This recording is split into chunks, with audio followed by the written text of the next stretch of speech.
we can't get the screen up and the internet's not showing. And they assure me.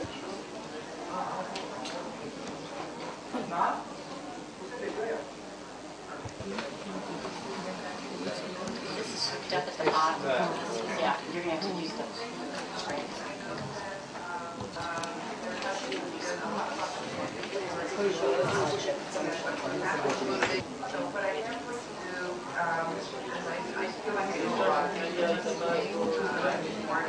Site. And on this wiki site, I'll show you several things that you'll be able to access so that you won't have to research any more information. If you want it, it'll all be there for you.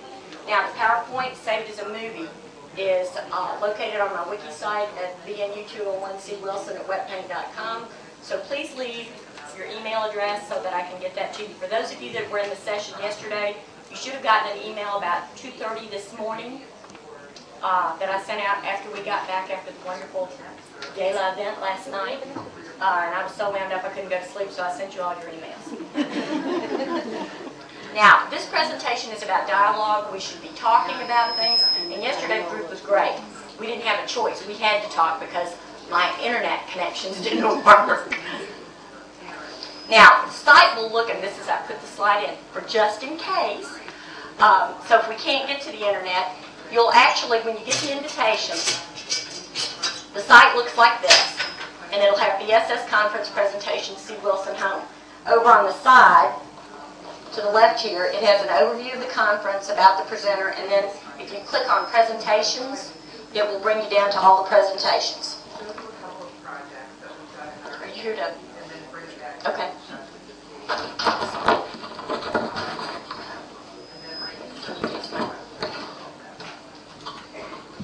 And it comes to you like this. It says you've been invited. And it says, please join me on the BSS presentation site. All you have to do is link to that, and you can put a profile in, or you can just join. I'll see that you've joined, and then you have access to all the information. And the links actually look like this. There are several pages. There are videos embedded in there. And for those of you that watched Richard Gerber this morning, he is a protege of Sir Ken Robinson, who's probably one of the foremost authors on creativity, and he's a fabulous speaker. I'll talk a little bit more about him later, but I will say this. He's one of the few educational writers that I've ever read that I laugh all the way through his books. Now, how many education books can you say that about? Not many. Now, the other sites, I have articles for you. I have teaching creativity, and we talked a little bit about that this morning, whether you teach creatively or teach for creativity. But there's several links there that may give you some jumping off points to work with your students on. And then recommended books on creativity, and I'm going to talk a little bit more about those because as I prepared for this conference, I read every single book I could find on creativity. And what I found was that a lot of them say the same things. They say them a little bit differently. But one of the things that came out to me over and over again is that there are certain similarities about how we deal with creativity and how we feel about creativity, but no one, and they emphasized that this morning, absolutely no one has the same definition of creativity. Now, we know there's a paradox in our world today. We have a changing environment. Our economy is changing. Our world is warming, despite what some people say. We have technological change. We're living in a very complex era, and we have tremendously strained resources. And you have dealt a lot with that in this country in the last year, to the point where it's got to have impacted some of the things that you do on a daily basis. You're worried about friends, you're worried about family, you're worried about your countrymen. Now, we know that we're going to have a creative and flexible workforce for the future. There's no doubt about it. The way that we are doing things is not going to continue to work. For the last 100 or so years, things haven't changed that much, and certainly not in education. We've emphasized that in all the presentations today, that things really haven't changed that much. We know, though, that something's going to have to change. And one of the things that's come out in all of the presentations is that little kids seem to get it. They have a lot of fun in school. By the time they hit secondary, somewhere along the way, all the joy in learning somewhere gets a little squashed. Now, that's not to say that kids still don't enjoy learning. I think they do. But certain things, we're so busy with trying to get them ready for O-levels or for SATs that some of that gets pushed away on the side. Now, what we're going to talk about today is what's the real problem and what we need to do about it.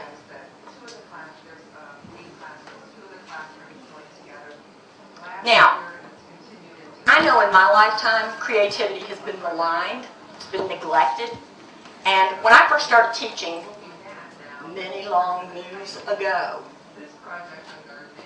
creativity was a part of the curriculum. You didn't even question it, and that was, like I say, many long moons ago. But in the 20 or 25 or maybe 30 years since then, creativity kind of went away. And it's only been in the last few years that I've started seeing this resurgence. Even though there have been books published on it, there's been a lot of talk about it, but it's really starting to become important in education again. And I'll tell you when I really knew that it had hit home. I live in a southern town, pretty conservative, and the mayor came to the president of our college and he said, "You know, I've been hearing a lot about this creativity thing. Don't you think we ought to do something about it?" Now, this is the mayor of a city of over 1 million people, and he was actually thinking about trying to do something to promote the creative economy in the city. Now, everything I've seen that Beaconhouse is doing, you're already ahead of the curve working on this. I'm not surprised. Like I say, I live in the South. But these are the things that are changing. So what we're going to talk about a little bit is, what do we think creativity is? Why do we as educators need to understand its importance? And I think everything in this conference has been telling you that. And basically, I think teachers already get it. But what we need to look at is how we can do it better for our students.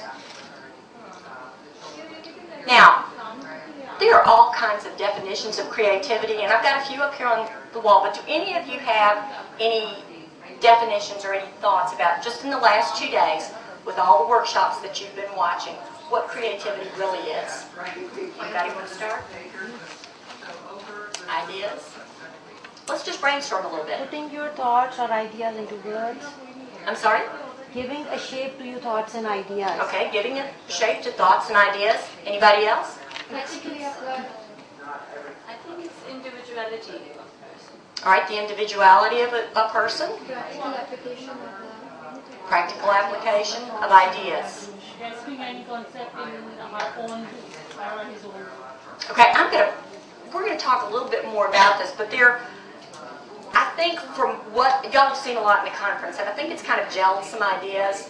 I know I talked to some people right at the beginning of the conference about what they thought about creativity, and it was kind of, it's a good idea. It's kind of out there.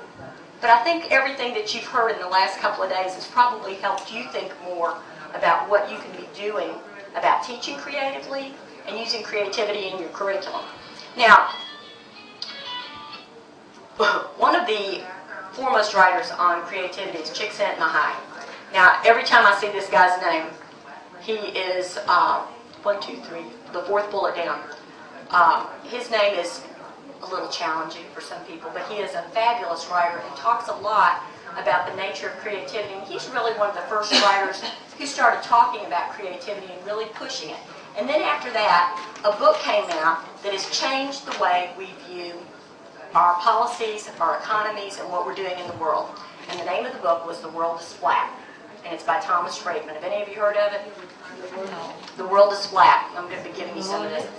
And basically what he said was that if we don't start changing the way we're doing things, our economies are going to fall apart. Thank you. We have an announcement. Ms. Sumbal Babar from SG is immediately needed outside the discussion group.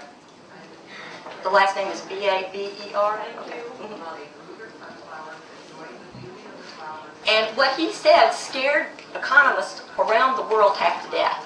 And it started a lot of dialogue, and a lot of books started coming out on creativity, but basically what he said was that large industrial nations were losing their basic economies of industrialization, and they were moving into third world countries where it was cheaper. And that wasn't necessarily a bad thing. That was the way things worked. But that these countries were also coming up very fast, and that we better start all looking at how we do things in order to make a creative economy that lasts. Now, these are some of the books, and I've got this all on the website, but I wanted to talk to you a little bit about these. Ken Robinson has written a book called The Element, and we've been talking a lot in this conference about passion. And The Element is all about passion. And he talks in this book about the fact that Paul McCartney and George Harrison, one half of the Beatles, neither one could make it into their school choir. They got up on the stage, were lined up, they did their singing, and the choir director said, "You and you off the stage." Now, that didn't stop them. But think of what we as teachers say to our students on a daily basis. That, you know, and we all do this. I've said things to kids that I didn't think anything or mean anything by it, and you don't always realize the implications of it. I'll give you a prime example. I was out shopping one day, and this big guy comes up, big guy, and he goes, "I know you." And I thought, oh, no. And I thought, oh, and I said, "Well, okay, you know me." And he said, "You taught me." And I said, "Well, you must have been considerably shorter then." And he said, "Yes, I was." But he said, "You know," he said, "I don't like art." And I said, "You don't?" And he said, "Well, I take it back." He said, "You made me like art." But he said, "Since then, nobody else has." And I said, "What do you mean?" And he said, "My middle school," and I had him in elementary school, he said, "My middle school art teacher told me I couldn't draw, and I had no talent." And I thought, oh, man. And he said, "But, you know, when I had you, I felt like I did." And I thought, oh, it breaks my heart. And, you know, how many kids have you seen throughout the time that you've taught that you see that joy extinguished? And it may not be through something that you have done, but something may have done it. And I know I've said things to kids. I had a little boy one day in class, and he had worked on a project, and I went over and I said, "Why don't we try this, this, and this?" And he burst into tears. And I thought, oh, what did I do wrong? What did I do wrong? But, you know, we have to be careful. And sometimes you have to say things. Kids need constructive criticism, but we have to be careful how we deliver those things to children. And Ken Robinson talks a lot about this in The Element. It's really it's a funny read, but it's a fascinating read. And he's got a new book coming out, too. Right after The World is Flat came out, which is over on the left, it spawned all of these other books, although Creativity by Csikszentmihalyi was one of the first ones. A Whole New Mind came out in 2005, and this is by a young lawyer who has turned speaker named Daniel Pink. And he's a lot like Richard Gerber. He's a very entertaining speaker, but he talks a lot about the fact that we better start changing the way we're doing things, because he says right-brainers are going to rule the world. Now, I have a problem with right brain and left brain thinking, because really, if you're creating something, your whole brain has to be working. I used to think, you know, there's a great gaping hole on the left side of my brain because my math capabilities aren't very good. But I finally started doing a lot of research on brain-based research, and I thought, no, it's not that there's a large gaping hole there. I just haven't really learned how to access that part of my brain the way that I should. So these are some of the things that we have to think about. But Pink says that right-brainers and the creative people are going to be the ones